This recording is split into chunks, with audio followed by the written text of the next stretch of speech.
Hello students and welcome back to the next video of Forms of Business Organization। ये है business study chapter 2 11th class का chapter forms of business organisation और इसमें हम लोग कई वीडियोस ऑलरेडी देख चुके हैं। इस वीडियो में हम लोग बात करेंगे कोऑपरेटिव ऑर्गेनाइजेशन के टाइप्स के बारे में।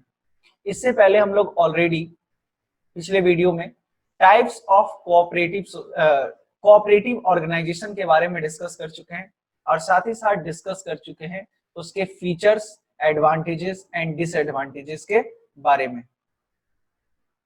ठीक है, तो कहीं ना कहीं आप अगर लास्ट वीडियो देखे होंगे तो आपको सब कुछ क्लियर होगा। आज की इस वीडियो में हम लोग बात करने वाले टाइप्स ऑफ कोऑपरेटिव सोसाइटी के बारे में। टाइप्स ऑफ कोऑपरेटिव सोसाइटी की बात करें तो कई तरीके के कोऑपरेटिव सोसाइटी होते हैं, अलग अलग depending upon situation and depending upon the problems facing bye individuals, है ना। किसी को घर का प्रॉब्लम है, किसी को अपना प्रोडक्ट बेचना है, किसी को प्रोडक्शन में प्रॉब्लम है, किसी को प्रॉब्लम हो रहा है कि हमको लोन नहीं मिल रहा है ना। किसी को प्रॉब्लम होता है कि उनका प्रोडक्ट मार्केट में सही रेट पे नहीं बिक पा रहा है, यानी कि एक अच्छा मार्केट नहीं मिल पा रहा है। तो अलग अलग बिजनेसमैन को अलग अलग तरीके का प्रॉब्लम होता है या फिर अलग अलग इंडिविजुअल्स को अलग अलग तरीके का प्रॉब्लम होता है। तो होता क्या एक्चुअली में आपको बताएं, कोऑपरेटिव सोसाइटी ये लोग ऑर्गेनाइज कर लेते हैं और मिनिमम 10 लोगों का रिक्वायरमेंट होता है और रजिस्ट्रेशन कराना कंपलसरी है, जो कि कल हम लोग चेक किए थे, कल हम लोग देखे थे, है ना। अब ये कोऑपरेटिव सोसाइटी क्या करेगा ना, जैसे नाम से ही सब कुछ क्लियर हो जाएगा। जैसे आप देखिए यहाँ पर consumer cooperative society, producer cooperative society, cooperative marketing society, cooperative credit society, cooperative farming society and cooperative housing society. ये 6 टाइप ऑफ सोसाइटी आपको पढ़ना है और 6 टाइप हम लोग इस वीडियो में कवर कर लेंगे। ठीक है, तो बेसिकली होता क्या है कि जैसे मान लीजिए मैं एक फार्मर हूं और मेरे कई सारे दोस्त हैं वो भी फार्मर है, और हम लोगों को प्रॉब्लम क्या होता है कि हम लोग लेटेस्ट मशीन नहीं अरेंज कर पाते हैं या फिर सरकार के द्वारा दिए गए बहुत सारे छूट को, बहुत सारे सब्सिडीज को हम गेन नहीं कर पाते हैं, या फिर समय पे फर्टिलाइजर नहीं मिलता है, या फिर कल को अगर धान खराब हो गया, फसल खराब हो गया तो फसल बीमा जो होता है उसका लाभ नहीं मिल पाता है। तो अकेला फार्मर बेचारा हो सके कमजोर हो जाए, मगर जब 15 फार्मर, 10 फार्मर, 20 फार्मर एक साथ मिल के सोसाइटी बना ले और उस केस में सब मिल के अपने हक के लिए लड़े, अपने लेटेस्ट टेक्नोलॉजी को अरेंज करने की काम करे, या फिर फर्टिलाइजर अरेंजमेंट का, सीड्स अरेंजमेंट का सही समय पे हो जाए, नदी का, नहर का पानी उसके खेत तक पहुंचे, तो कहीं ना कहीं ये काम और आसान हो जाता है। तो अलग अलग तरीके के लोगों का अलग अलग प्रॉब्लम के लिए सोसाइटी क्रिएट किया जाता है और आपको सिर्फ 6 टाइप पढ़ना है और कुछ नहीं। सबसे पहला है कंज्यूमर कोऑपरेटिव सोसाइटी। नाम से ही क्लियर होना चाहिए आपको, consumer cooperative society. Consumer cooperative society मतलब क्या? ये कौन बनाएगा? कंज्यूमर बनाएगा। कंज्यूमर कोऑपरेटिव सोसाइटी मतलब कौन क्रिएट करेगा? कंज्यूमर। अब ये बताइए, आप भी कंज्यूमर हो। कंज्यूमर कौन होता है? जो गुड्स परचेस करता है अपने पर्सनल कंजम्पशन के लिए, है ना। कंज्यूमर कौन होता है? जैसे हम मार्केट गए और हम सब्जी खरीद के लाए, आटा चावल जो भी खरीद के लाए, फ्रिज खरीद के लाए, टीवी एसी कुछ भी खरीद के लाए, तो हम क्या हो गए? कंज्यूमर। क्यों? क्योंकि उसको हम अपने घर पे यूज करेंगे। तो कंज्यूमर को भी बहुत सारा प्रॉब्लम फेस करना पड़ता है। सही प्रोडक्ट, है ना, रीजनेबल प्राइस पे नहीं मिलता है, क्वालिटी, अच्छा प्राइस दे दिए फिर भी क्वालिटी प्रोडक्ट में नहीं मिला। कभी कभी क्या होता है ना, मैन्युफैक्चरर और कंज्यूमर के बीच में बहुत सारे मिडिल मैन आ जाते हैं, तो उन बिचौलिए के कारण ना बहुत ज्यादा प्राइस इंक्रीज हो जाता है। तो वो प्राइस को रिड्यूस करने के लिए कोऑपरेटिव सोसाइटी बना लिया जाता है। हाई क्वालिटी का प्रोडक्ट रीजनेबल प्राइस पे मिल जाए, मिडिल मैन का जो मार्जिन है वो एलिमिनेट हो जाए, तो बेसिकली ये क्रिएट किया जाता है। ठीक है, इस पर्पज से क्रिएट किया जाता है। जनरली ये कॉमन नहीं है, ये आपको जनरली दिखेगा नहीं। आज तक इतने बड़े हो गए आप, 18, 16, 17 साल के हो गए हो, है ना, आप अभी तक नहीं सुने होंगे कि कंज्यूमर कोऑपरेटिव सोसाइटी भी होता है, मगर इस तरीके का हो सकता है ना। देखिए क्या कह रहा है, this society consist of consumer who join together to eliminate the middleman. Middleman को हटाने का काम करता है। The consumer cooperative society purchase goods directly from manufacturer and sell them to the member at reasonable price, है ना। Cooperative society क्या करता है, डायरेक्ट मैन्युफैक्चरर से बल्क में खरीद लिया और अपने मेंबर को, अब देखिए बल्क में खरीदेंगे, जैसे मान लीजिए हम मैन्युफैक्चरर है, कोई कोऑपरेटिव सोसाइटी मेरे पास आया, बोला मेरे कोऑपरेटिव सोसाइटी में सर 50 मेंबर है और मुझे 50 वॉशिंग मशीन चाहिए, तो बताओ कोई दिक्कत नहीं, चलो 50 मेंबर है, 50 को नहीं चाहिए, 30 लोगों को चाहिए, तो 30 वॉशिंग मशीन हम बेचेंगे एक बार में मैन्युफैक्चरर होने के नाते, तो कहीं ना कहीं कम प्राइस में ही बेचेंगे, तो इसका सीधा लाभ किसको मिलेगा, कंज्यूमर को मिल जाएगा। बात समझे। और कभी कभी क्या होता है ना कि कुछ प्रॉफिट भी हो जाता है, हालांकि आपको बताया है कि कोऑपरेटिव सोसाइटी जो है वो प्रॉफिट मोटिव के लिए नहीं होता है, पर कभी कभी कुछ ना कुछ प्रॉफिट हो जाता है, तो उस प्रॉफिट को क्या करेंगे, मेंबर के बीच में ही बांट दिया जाता है, जो जितना कैपिटल लगाया है उसके आधार पे बट जाएगा, है ना, एंड बोनस के तौर पे बढ़ जाएगा। जैसे मेंबर लोग कभी काम भी तो करते हैं, तो उनको बोनस मिलना चाहिए कि भाई चलो बहुत बड़ा डील आप किए, आपने बहुत मेहनत की, तो चलिए आपको एक्स्ट्रा मिलेगा, इस तरीके से। तो the profit of the store is distributed among all the member and divided on capital and bonus in proportion to their purchasing during the year. जिस तरीके जिस हिसाब से वो परचेज किया है, जिस हिसाब से वो पैसा लगाया, उसके हिसाब से उसको बोनस या फिर डिविडेंड मिलता है। डिविडेंड क्या बोलते हैं सर, डिविडेंड क्या होता है सर, हम जो पैसा लगाए, हम कोऑपरेटिव सोसाइटी में पैसा लगाए, तो हमको बदले में अगर कुछ बेनिफिट हुआ तो मिलना चाहिए ना, उसको क्या बोलते हैं, डिविडेंड बोलते हैं, ठीक है। The main objective of forming consumer cooperative society are, main objective क्या होता है, मेन ऑब्जेक्टिव आपको कह रहा है, 3 मेन ऑब्जेक्टिव आपको दिखला रहा है, एकदम आसान है। To ensure steady supply of essential goods, अगर कुछ एसेंशियल गुड्स है, मतलब वैसे गुड्स जो बहुत जरूरी है, रेगुलर बेसिस पे चाहिए ही चाहिए होता है ना। एसेंशियल गुड्स बहुत सारी चीजें, जैसे मिल्क हो गया, फ्रूट्स हो गए, है ना, वेजिटेबल्स हो गए, पल्सेस, खाने पीने का राशन का सामान, ये सब रेगुलर आइटम है, इसका रेगुलर सप्लाई हो, ठीक है, एसेंशियल आइटम है, रेगुलर सप्लाई हो, ये मेक श्योर करता है। To supply the goods at reasonable price by eliminating the profit margin of middleman, middleman के मार्जिन को एलिमिनेट करके डायरेक्ट एकदम सप्लायर से कंज्यूमर तक पहुंचाना, ताकि सस्ता से सस्ता मिले, and supply the goods and services of high quality, high quality का गुड्स एंड सर्विसेज सप्लाई करना, ये काम होता है। एकदम आसान है, नाम से ही क्लियर हो जाएगा। बस कोऑपरेटिव कौन सा है भाई, कंज्यूमर है, तो कंज्यूमर को ध्यान में रखते काम किया जाएगा। कंज्यूमर को क्या चाहिए, रीजनेबल प्राइस चाहिए, बेस्ट क्वालिटी चाहिए, है ना, सही समय पे सामान मिल जाए, ये चाहिए। अब हमको जरूरत है, आज मेरा बच्चा भूखा है, मेरा बच्चा रो रहा है दूध के बिना, और दूध मिल रहा है शाम में, तो क्या दिक्कत है ना, सुबह में मिलना चाहिए तो शाम में मिल रहा है ना।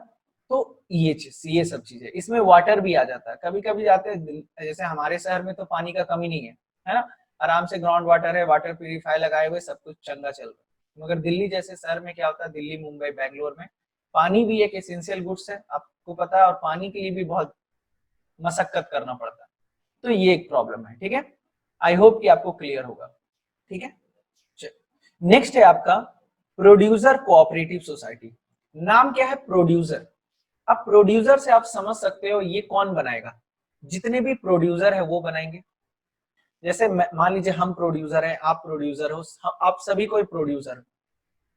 हम एक प्रोड्यूसर को क्या प्रॉब्लम होगा बताओ सर, प्रोड्यूसर को ये प्रॉब्लम हो सकता है कि उसका जो लेटेस्ट टेक्नोलॉजी का मशीन उसको नहीं मिल रहा, या फिर उसको इलेक्ट्रिसिटी का सप्लाई नहीं मिल रहा है, या फिर उसको रॉ मटेरियल, जो वो रॉ मटेरियल यूज करता है, वो रॉ मटेरियल उसको टाइम पे नहीं मिल रहा है। बहुत बड़ा प्रॉब्लम वाली बात है। टाइम पे अगर आपको रॉ मटेरियल नहीं मिले, प्रॉब्लम वाली बात है कि नहीं? यस सर, एकदम है। तो ये सब प्रॉब्लम को सॉर्ट आउट करने के लिए क्या करता है प्रोड्यूसर लोग, जो छोटे छोटे, अब देखो बड़े बड़े प्रोड्यूसर को दिक्कत नहीं होता। प्रोड्यूसर, किस प्रोड्यूसर को दिक्कत होगा, जो वेरी स्मॉल स्केल पे काम कर रहे हैं, है ना, जो एमएसएमई है, माइक्रो स्मॉल मीडियम इंटरप्राइजेस, उनको ये प्रॉब्लम फेस करना पड़ता है। तो वो लोग क्या करते हैं, कोऑपरेटिव सोसाइटी बनाते हैं आपस में मिलके, ठीक है। इसमें क्या होता है, this society consist of a small producer who individually find it difficult to produce input and get the machinery of latest technology। Input मतलब क्या, अब जैसे हम ब्रेड बनाते हैं, तो ब्रेड बनाने के लिए जो भी रॉ मटेरियल मुझे चाहिए वो उसको क्या बोलेंगे, इनपुट। आटा, चीनी, मैदा, जो भी है ना, उसको हम क्या कहेंगे, इनपुट। वो मेरे लिए इनपुट है, वो यूज करके हम आउटपुट निकालेंगे ब्रेड। बात समझे आया। जैसे राहुल जी बोलते हैं ना, आलू डालेंगे सोना निकालेंगे, तो आलू जो है वो हो गया इनपुट, और सोना जो निकलेगा उसको क्या कहेंगे, आउटपुट। बात समझ में आ रहा है, आई होप कि आप समझ गए होंगे। There are two type of producer cooperative society, दो तरीके का कोऑपरेटिव सोसाइटी होता है। अच्छा, राहुल जी को सबसे बड़ा प्रॉब्लम क्या फेस करना पड़ रहा है पता है, इनपुट तो उनके पास है, आलू उनके पास है, पर वो मशीन उनके पास नहीं है लेटेस्ट टेक्नोलॉजी वाला, जो आलू डालो और सोना निकालो, वैसा मशीन ही नहीं है उनके पास। ये प्रॉब्लम आ रहा है, नहीं तो फिर कांग्रेस तो एकदम सोना सोना कर देगी भारत को। बात समझे, आई होप कि आप समझ रहे होगे मेरी बातों को।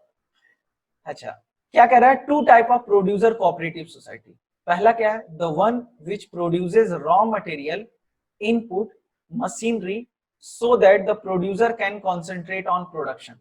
देखो क्या होता है ना, जैसे मान लीजिए हम एक ब्रेड मैन्युफैक्चरिंग या फिर चॉकलेट का मैन्युफैक्चरिंग करते, चलिए, है ना, तो चॉकलेट कंपनी क्या यूज करता होगा, sugar, different flavours, dry fruits वगैरह, cocoa powder, chocolate powder use करता होगा। तो ये रॉ मटेरियल हम खुद प्रोड्यूस नहीं करेंगे, हम ड्राई फ्रूट्स, ऑयल, सुगर, ये सब हम प्रोड्यूस नहीं करेंगे, हम ये रॉ मटेरियल किसी और से मंगवाएंगे, हम मशीनरी किसी और से मंगाएंगे, रैपर पैकिंग करने के लिए, मशीनरी, ये सब कहां से मंगवाएंगे, किसी और से।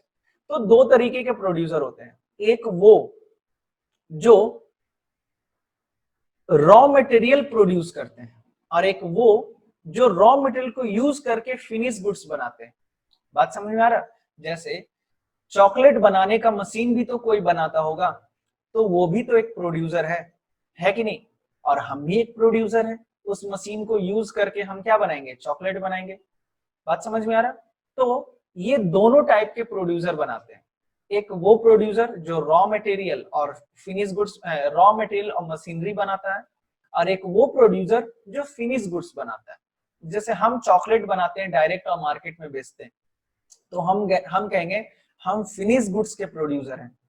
मगर आप वो चॉकलेट बनाने की मशीन बनाते हो, तो आप क्या हो गए, रॉ मटेरियल मशीनरी के प्रोड्यूसर। आप कोको पाउडर बनाते हो, आप शुगर मिल चलाते हो, है ना, आप फ्लेवर्ड ऑयल बनाते हो, आप ड्राई फ्रूट्स बनाते हो, तो आप क्या हो गए, रॉ मटेरियल के producer.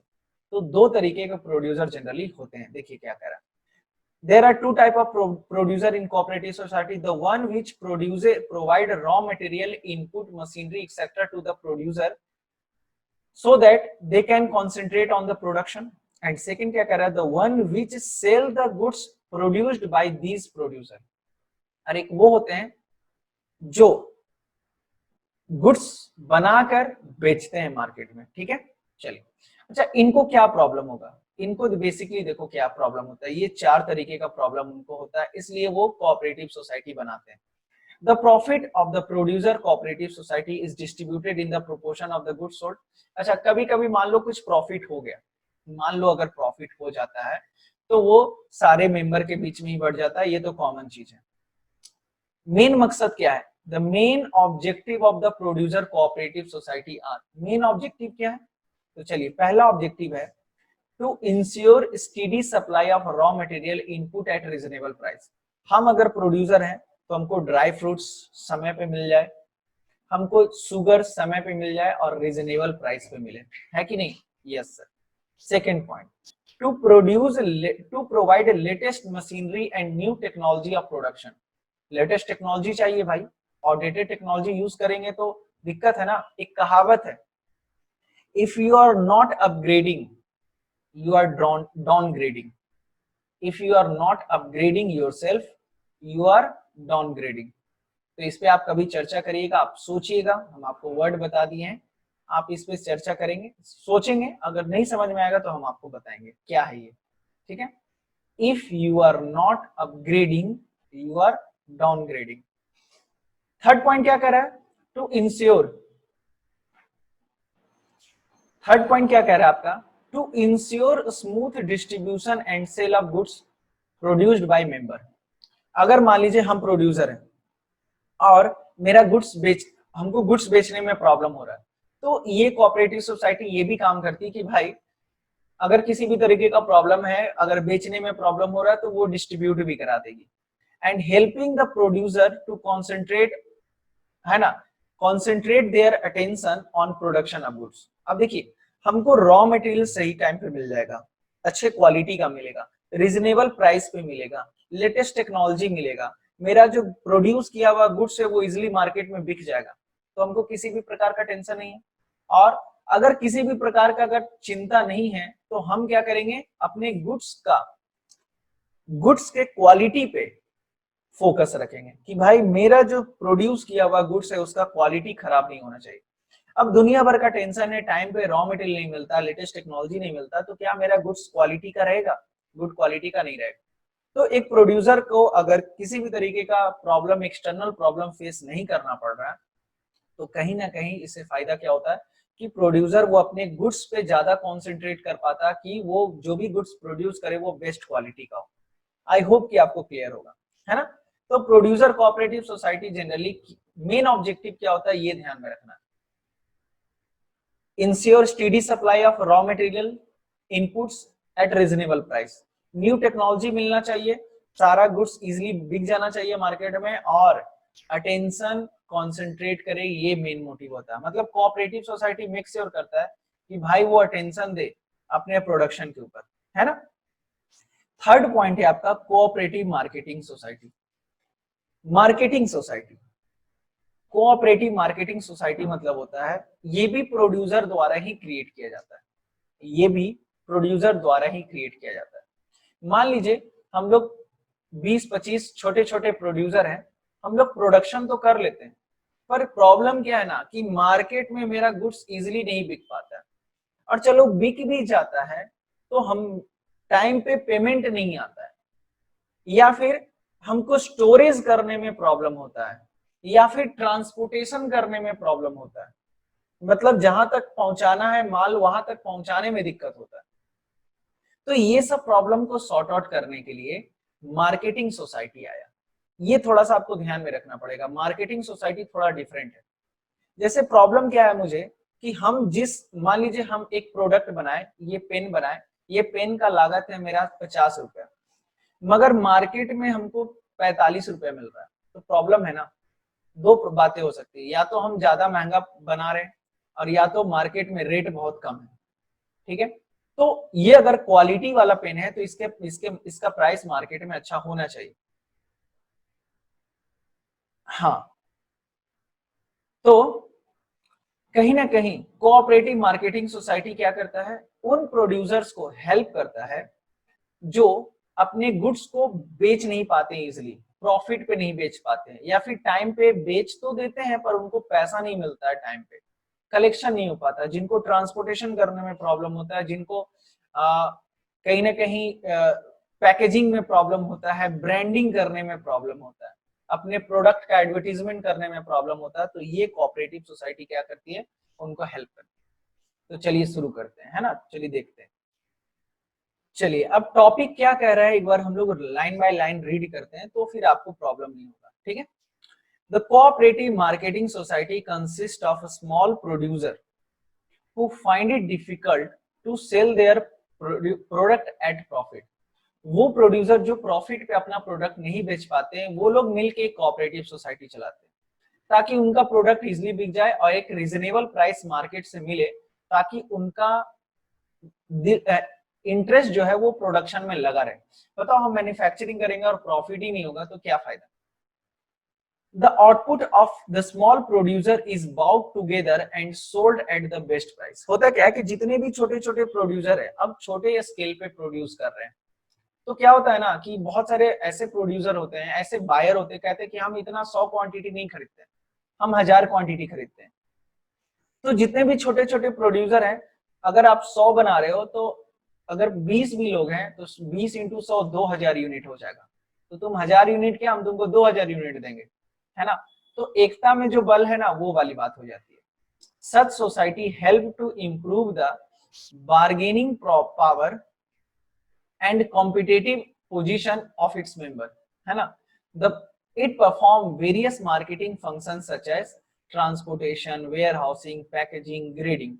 The profit and the sale proceeds are distributed among the member according to the respective share in the common sale pool. The main objective, देखिए क्या कह रहा है कि मेन पर्पस क्या है कि लोगों को इजिली, लोगों का जो भी मैन्युफैक्चरर है उनका प्रोडक्ट इजिली मार्केट में बेच देना, और अगर कुछ प्रॉफिट होता है तो मेंबर के बीच में बांट देना। फिर देखिए अलग से इसमें मेन ऑब्जेक्टिव क्या लिखा है। The main objective are to ensure studies and favourable market for output of its member. ऐसा मार्केट होना चाहिए जहां पर इजिली मार्केट में ये लोग बेच पाए अपना product.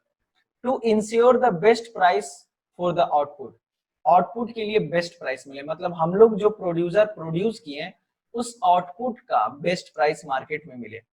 To provide facility transportation, warehousing, packaging which individually can not be afforded by member. जैसे ट्रांसपोर्टेशन की बात करें, अब यहां से मुझे दिल्ली भेजना, अब सामान बहुत कम है तो ट्रक खाली जाएगा। अब 20 लोगों का सामान जा रहा है तो कहीं ना कहीं कॉस्ट भी रिड्यूस हो जाएगा। तो बल्क में जब ट्रांसपोर्ट करते हैं तो आपका जो कॉस्ट है वो रिड्यूस हो जाता है, ये अच्छी बात है। To ensure honest trading practice in weighing, measuring and accounting. देखिए क्या कह रहा है, ये पॉइंट अच्छा है। टू इंश्योर ऑनेस्ट ट्रेडिंग, सही तरीके से इंसान की, मतलब बिना धोखाधड़ी के। वेइंग, वेइंग मतलब वेट करना, वेट सही होना चाहिए, मेजरमेंट सही होना चाहिए, और अकाउंटिंग भी सही होना चाहिए। To eliminate the middle man and have the direct dealing with customer, and direct dealing with the customer को डील करने के लिए ये काम किया जाता है। ठीक है, आई होप कि आपको सारी बातें क्लियर होंगी। आप एक बार इसको देख लेना, ठीक है ना। नेक्स्ट हमारा कोऑपरेटिव सोसाइटी है, cooperative credit society. Cooperative credit society, credit society का मतलब क्या होता है? क्रेडिट सोसाइटी मतलब जैसे हम लोग बहुत सारे जितने भी बिजनेसमैन हैं, जितने भी प्रोड्यूसर हैं, एक प्रॉब्लम क्या होता है ना कि हम लोग को पैसा नहीं मिलता है, मतलब कि एक्सपेंशन करने के लिए लोन नहीं मिलता है ना। तो जब छोटे छोटे जितने भी प्रोड्यूसर हैं, अब देखिए छोटे प्रोड्यूसर के साथ प्रॉब्लम क्या होता है ना, छोटा प्रोड्यूसर ना अकाउंटिंग अच्छे से कर पाता है, ना ही वो अपने बुक्स ऑफ अकाउंट्स को अच्छे से मेंटेन नहीं कर पाता है, साथ ही साथ प्रॉपर डॉक्यूमेंटेशन वो लोग नहीं कर पाते हैं। तो प्रॉब्लम क्या होता है कि बैंक के पास जब वो लोग लोन लेने जाते हैं तो फिर प्रॉब्लम फेस करना पड़ता है ना। बैंक कहेगा भाई ये कागज दिखलाओ, वो कागज दिखलाओ, ऐसे वैसे प्रॉब्लम हो जाता है।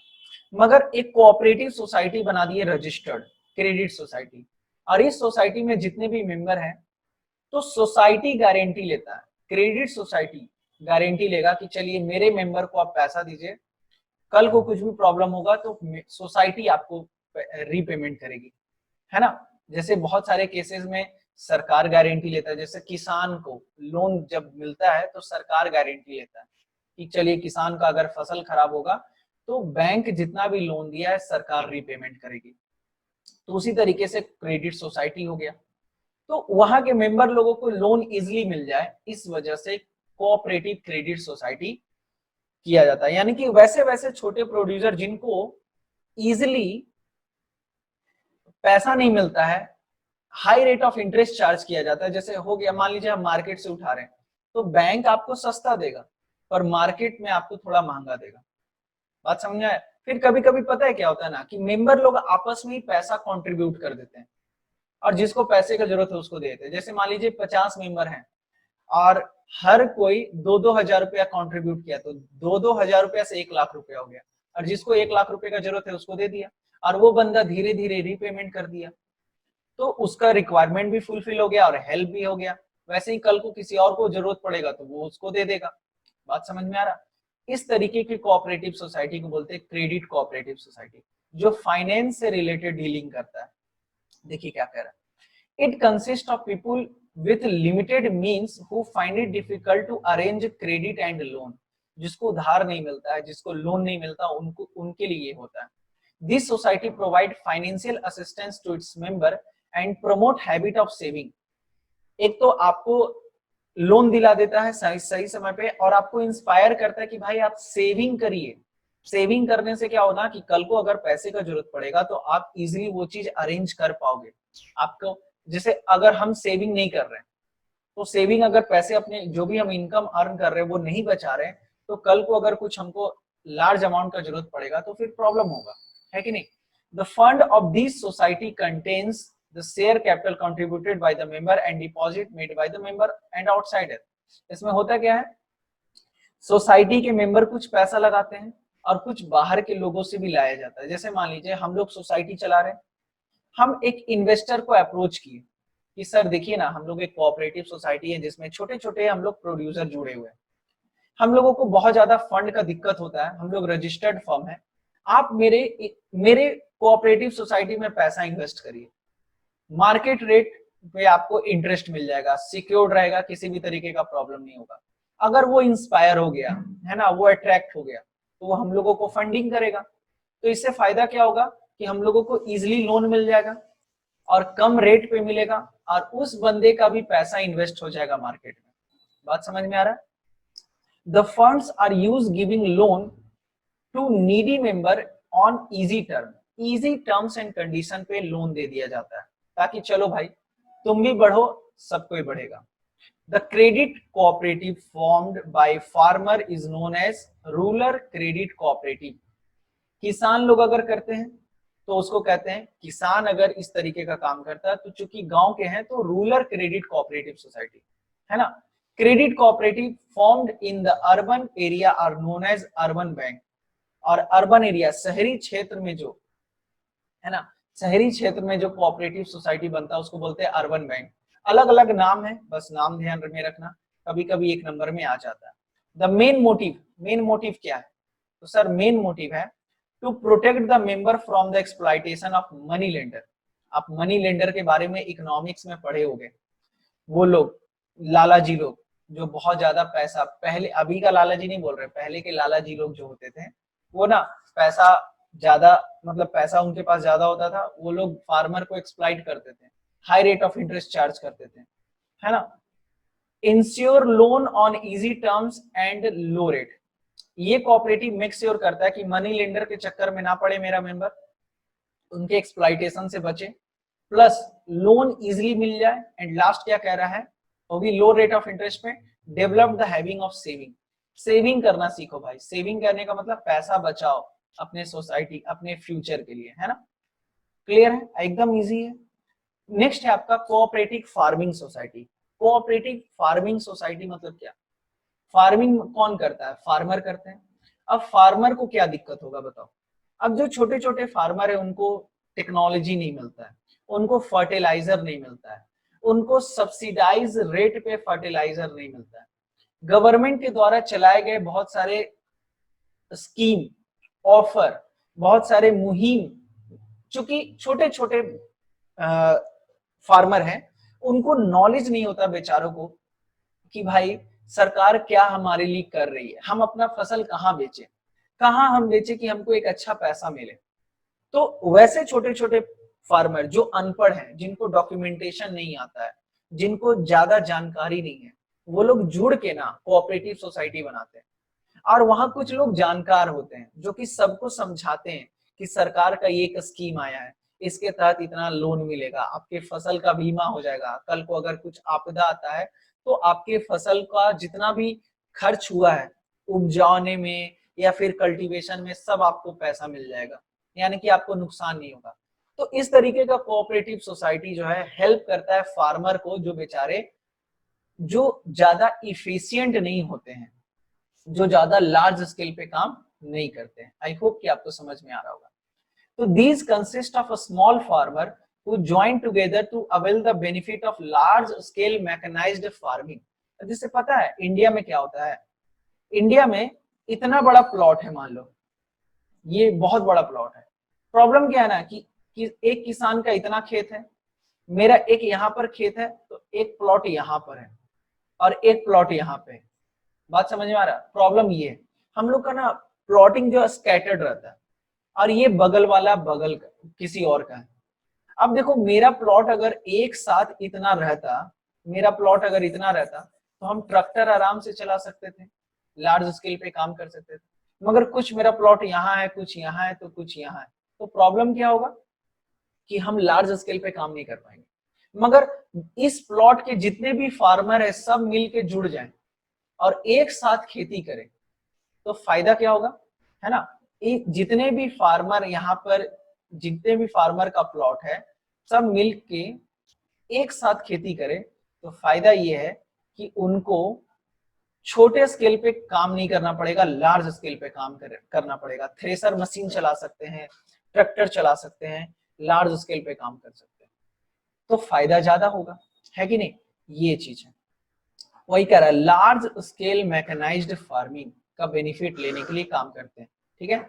Such society are particularly important in the case of countries such as India, where agriculture suffer excessive subdivision and fragmentation of land। देखिए फ्रेगमेंटेशन ऑफ लैंड कहने का क्या मतलब, मतलब कि प्लॉट ऑफ लैंड ना अदर अदर एकदम बहुत छितराया हुआ है, तो एक जगह पे रहेगा ना तो ज्यादा बेटर है। बात समझे? जैसे आप सिंपल सा बात सोचो, 8 क्लास कहीं और चल रहा है, 9 क्लास कहीं और चल रहा है, 10 क्लास कोई और बिल्डिंग में चल रहा है, 11 क्लास रोड के उस पार चल रहा है, तो प्रॉब्लम होगा कि नहीं? सर जाहिर सी बात है बहुत प्रॉब्लम होगा। मतलब 10 क्लास का बच्चा रोड के उस पार, 9 क्लास का बच्चा रोड के इस पार, सर कभी इधर जा रहे कभी उधर जा रहे, कहीं कोई गाड़ी ठोक के निकल गया तो दिक्कत ही है ना। तो ये प्रॉब्लम है। तो स्कैटर्ड फार्मिंग जो है वो बहुत लार्ज स्केल पे नहीं होता है, ठीक है। The farming cooperative society is also known as agriculture cooperative. इसका दूसरा नाम एग्रीकल्चर कोऑपरेटिव है, इसको हाईलाइट करके रखिएगा। मेन ऑब्जेक्टिव क्या है भाई? तो चलो मेन ऑब्जेक्टिव सबसे पहला क्या कह रहा है, helping the farmer, small farmer to get the benefit of mechanised farming. Mechanised farming मतलब सिस्टमैटिक फार्मिंग। अब जैसे एक सिस्टम से आप कर रहे हो ना, उसमें आपको ज्यादा फायदा है, मगर आप सिस्टम फॉलो नहीं कर रहे तो प्रॉब्लम हो सकता है। दूसरा क्या कह रहा है, प्रोवाइडिंग इंप्रूव्ड सीड, अच्छा तरीके का सीड, बेस्ट क्वालिटी का fertiliser, irrigation and other modern technique, समझाना बताना कि आपके गांव में खेत में कैसे पानी आएगा, हेल्प करना। Providing social and economic securities to peasant, peasant जानते हो किसको बोलते हैं? किसान को बोलते हैं, है ना। सिक्योरिटी प्रोवाइड करना कि भाई आपको सेफ्टी मिलेगा, आपको ये मिलेगा वो मिलेगा, मतलब फार्मर के जितने भी प्रॉब्लम्स है सबको सॉर्ट आउट करना, ठीक है। एकदम आसान है, इसमें कुछ नया नहीं है। और लास्ट क्या है, cooperative housing society. Cooperative housing society क्या होता है? वो सोसाइटी जो वो लोग क्रिएट करते हैं जिनके पास घर नहीं है। जैसे हाउसिंग सोसाइटी कौन बनाएगा? जिनके पास घर नहीं है। अब जैसे हम सभी लोगों के पास अपना घर नहीं है, हम लोग अच्छा कमा लेते हैं पर अपना घर नहीं है, ये प्रॉब्लम वाली बात है। तो उस केस में क्या होगा, हम लोग आपस में मिलके एक सोसाइटी बना लिए और एक बड़ा सा सोसाइटी डेवलप किए, जहां पे रीजनेबल प्राइस पे, जैसे अब एक घर बनेगा वहीं पे 50 घर बन रहा है आसपास में एक बड़ा सा प्लॉट लेके, तो कहीं ना कहीं फायदा क्या है ना, कम रेट पे सारा रॉ मटेरियल मिल जाएगा, सीमेंट बालू छड़ जो भी यूज होता है, क्योंकि एक घर नहीं 50 घर की बात हो रही है, ठीक है। डिजाइन अलग हो सकता है मगर सीमेंट तो वही यूज हो सकता है। अब जैसे हम अपने घर के लिए सीमेंट लेने जा रहे हैं, 200 बोरा खरीदे, मगर 50 घर बन रहा है तो हो सकता है कि 2 लाख बोरा खरीदा जाए, 2 लाख पैकेट्स खरीदा जाए। तो जब बल्क में खरीदते हो तो ये फायदा होता है। तो जनरली ये लोग, ये सोसाइटी कौन क्रिएट करता है? वो लोग क्रिएट करते हैं जिनके पास अपना घर नहीं होता, अपना है ना लैंड नहीं होता है। तो एक बड़ा प्लॉट ऑफ लैंड खरीद लिए, अब लार्ज स्केल पे खरीदे हैं तो क्या होगा, फायदा होगा। उसी में अलग अलग सारे मेंबर का प्लॉटिंग हो गया, रोड बना दिए, है ना। तो इससे फायदा क्या होता है कि इजी टर्म में आपको फ्लैट मिल जाता है। कभी कभी क्या होता है ना, आप देखे होंगे, अभी तो ये बहुत ज्यादा मार्केट में कॉमन है कि बड़े बड़े जो बिल्डर हैं पूरा सोसाइटी डेवलप करते हैं, सोसाइटी डेवलप करते हैं, वो कंस्ट्रक्शन कर देते हैं और आपको डायरेक्ट बेच देते हैं, प्लॉट ऑफ लैंड और अपार्टमेंट पूरा आपको, बंगलो वगैरह वगैरह, ठीक है। तो ये सब कोऑपरेटिव सोसाइटी के अंदर में भी आता है। बहुत सारे ऐसे हैं कंपनी जो कोऑपरेटिव सोसाइटी के अंदर में आते हैं, जैसे वास्तु विहार, ये कोऑपरेटिव सोसाइटी नहीं है, ये कंपनी जो कंस्ट्रक्शन का काम करती है। कुछ कुछ कोऑपरेटिव सोसाइटी भी होता है। These society are formed to provide residential accommodation to their member. वैसे मेंबर जिनका अपना घर नहीं है उनको घर देने का।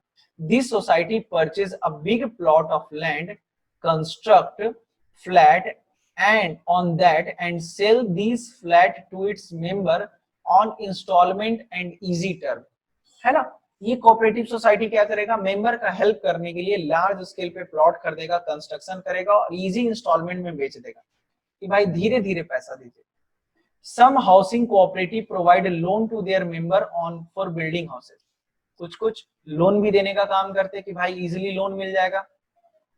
These society are very popular in urban area, शहरी क्षेत्र में, जाहिर सी बात है आप लोग जानते हो।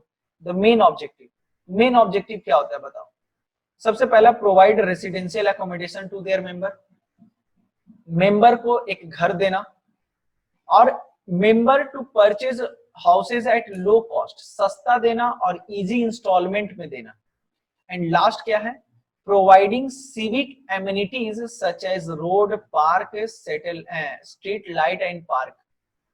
अब जैसे बताओ एक सोसाइटी डेवलप की है तो रोड बन गया है, बच्चों को खेलने के लिए पार्क हो गया है, पार्किंग फैसिलिटी है कार बाइक लगाने के लिए, रोड में स्ट्रीट लाइट लगा हुआ है, स्विमिंग पूल है, रिलीजियस के लिए थोड़ा सा मंदिर मस्जिद बना लिए। तो कहीं ना कहीं इससे क्या होगा ना, एक बेसिक सिविक एमिनिटीज मिल जाता है। आप जिस सोसाइटी में रह रहे हो वहां मंदिर होना चाहिए, पार्क होना चाहिए, तो एक अच्छा फैसिलिटी मिल जाता है। तो ये सोसाइटी इसका भी मैन्युफैक्चर मतलब कंस्ट्रक्शन कर देती है। आई होप कि आपको चीजें समझ में आई होगी, क्लियर है। तो आज के इस वीडियो में हम लोग ने 6 टाइप ऑफ कोऑपरेटिव सोसाइटी पढ़ा। पहला है आपका consumer cooperative society, housing cooperative society, producer cooperative society, marketing society, farming society, है ना, और क्रेडिट सोसाइटी के बारे में हम लोग जाने। आई होप कि आपको सब कुछ क्लियर होगा। आज की वीडियो में बस इतना ही, मिलते हैं नेक्स्ट वीडियो में, और नेक्स्ट वीडियो में हम लोग बात करेंगे ज्वाइंट स्टॉक कंपनी के बारे में, ठीक है। Okay, thank you so much.